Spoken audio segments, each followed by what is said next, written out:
One TV ప్రేక్షకులకు నమస్కారం. శ్రీ హనుమాన్ జన్మోత్సవ శుభాకాంక్షలు.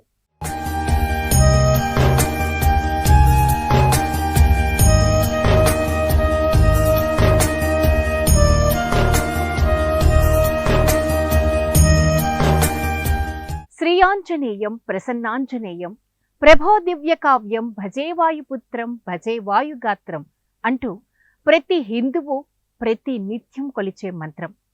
హైందవ సంస్కృతిలో గాయత్రి మంత్రం జపం తర్వాత అత్యధిక మంత్ర పఠనం ఆంజనేయుని శ్లోకం. నీకు ఏ దేవుడు ఇష్టమని ఊహ కూడా సరిగా రాని పసివాడిని అడిగినా హనుమాన్ అంటాడు.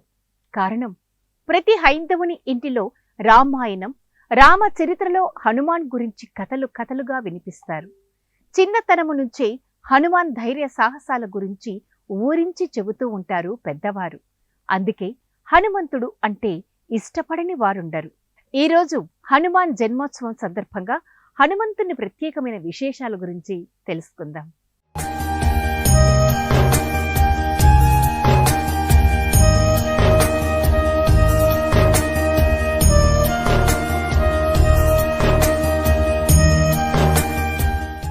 హనుమంతుని జన్మతిథి వైశాఖ బహుళ దశమి. ఆయన జన్మ నక్షత్రం పూర్వభాద్ర. అయితే స్వాతి నక్షత్రానికి హనుమంతుడు అధిదైవం. హనుమత్ జయంతి నాడు ఖగోళంలో స్వాతి నక్షత్రం చుట్టూ వానర ఆకారంలో చుక్కలు కనిపిస్తాయి. హనుమంతునికి సంబంధించిన ప్రతి పర్వం ఖగోళ విశేషాలతో ముడిపడింది. అమిత వేగవంతుడు, బల సంపన్నుడైన వాయుదేవుని అంశతో పుట్టినవాడు హనుమంతుడు. కాబట్టే అజేయ పరాక్రమవంతుడయ్యాడు. ఎవ్వరికీ అలవి కాని సముద్రాన్ని లంఘించాడు. లంకలో అశోకవనాన్ని విచ్ఛిన్నం చేశాడు. ఈ క్రమంలో బలవంతులైన ఎందరో రాక్షసుల్ని సంహరించాడు. స్వాతి కార్తె సమయంలో సముద్రం అల్లకల్లోలంగా ఉంటుంది.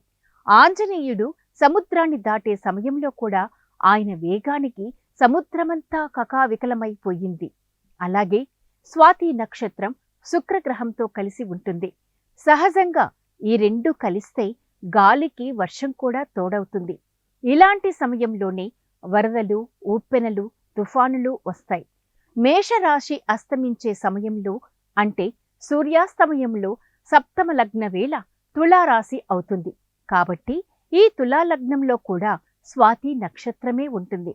అందుచేత స్వాతి నక్షత్రం అంటే సాక్షాత్తు ఆంజనేయుడే.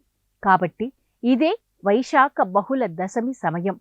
ఈ వేళలోనే హనుమంతుడు జన్మించాడు.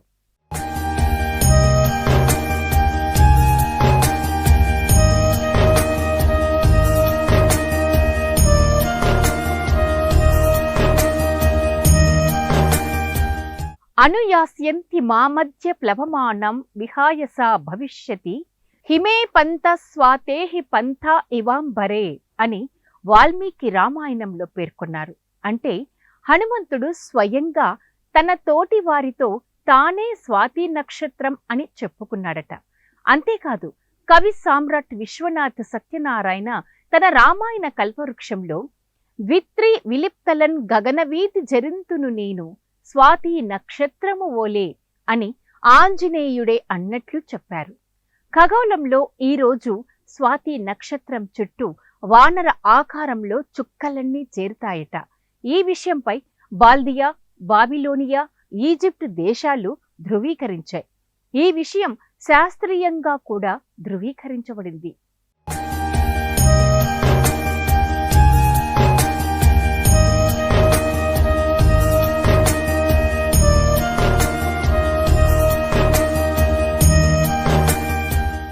హనుమంతుడు తన విద్యాభ్యాసాన్ని సూర్యదేవుని వద్ద నేర్చాడు. గగనతలంలో సూర్యుడు తన రథంలో ప్రయాణిస్తూ ఉండగా ఆ రథం చుట్టూ హనుమాన్ తిరుగుతూ ఏకలవ్య శిష్యునిగా సూర్యదేవుని గురువుగా భావించి అన్ని విద్యలు నేర్చాడు. వ్యాకరణంలో, నవావ్యాకరణంలో మహాపండితుడిగా పేరు పొందారు. మహాశక్తిమంతుడు, బలశాలి అయిన ఆంజనేయుడు తన తోటి వానరులతో కూడి చిలిపి పనులు, అల్లరి చేష్టలతో మునివర్యులను, ఋషి పుంగవులను ఆటపట్టిస్తూ, నారవస్త్రాలను చించివేస్తూ, అగ్నిహోత్రాలను ఆర్పివేస్తూ విసిగించేవాడు. దీనితో మునివర్యులు ఆంజనేయుడి శక్తిని మరిచిపోయేటట్టు ఎవరైనా తన శక్తిని గుర్తు చేస్తే తప్ప శక్తిమంతుడు కాలేడని శపిస్తారు.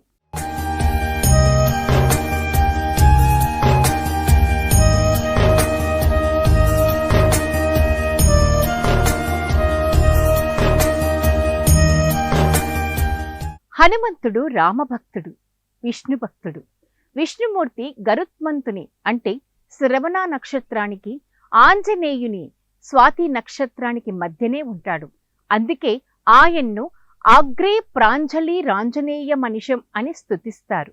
కాబట్టి అన్నమాచార్యుల వారు మంగాంబుధి హనుమంత అన్న సంకీర్తనను రచించారు. ఇది మచ్చుకు మాత్రమే. ఇక హనుమంతుడిని ప్రార్థించినా సేవించినా ఏమిటి అంటే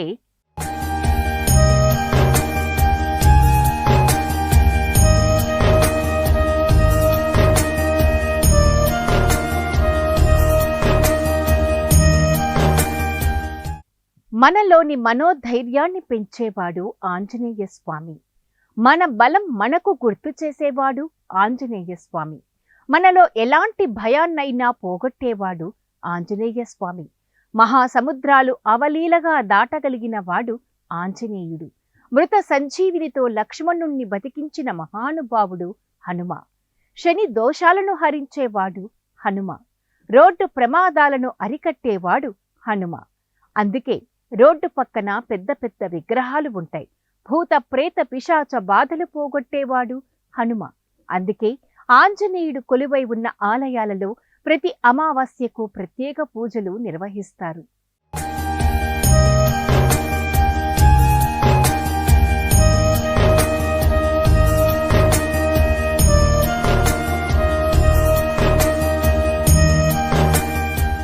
మన భారతదేశంలో రామాంజనేయ స్వామి ఆలయం లేని ఊరు లేదు, ఆంజనేయుని విగ్రహం లేని వాడలేదు అని చెప్పడం అతిశయోక్తి కాదు. ఇందులో పంచముఖ ఆంజనేయ స్వామి విగ్రహం ప్రత్యేకం. పంచభూతాలకు ప్రతీకగా ఆంజనేయుడు తన ముఖాన్ని 5 దిక్కుల వైపు చూస్తూ ఉంటాడు. ఇందులో తూర్పు ముఖం వానర ముఖంగా, దక్షిణ ముఖం ఉగ్ర నరసింహస్వామిగా అంటే సింహ ఆకారంగా, పశ్చిమ ముఖం గరుత్మంతుని అంటే గరుడముఖ అవతారంగా, ఉత్తర దిశగా వరాహ అవతారం పంది ముఖంగా, ఊర్ధ్వ దిశగా అంటే పైన హైగ్రీవ ముఖంగా అంటే గుర్రం ముఖంతో కలిగి ఉంటాడు.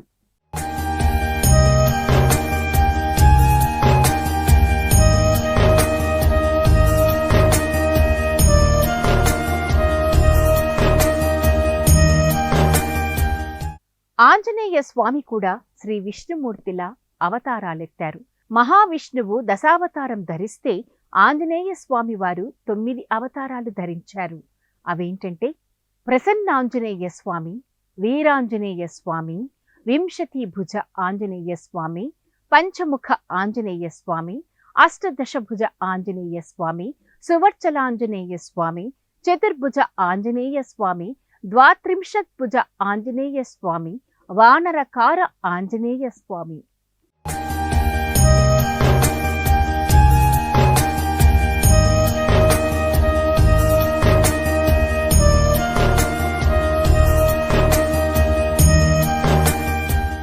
రామ రామ అంటే చాలు హనుమంతుడు పొంగిపోతాడు.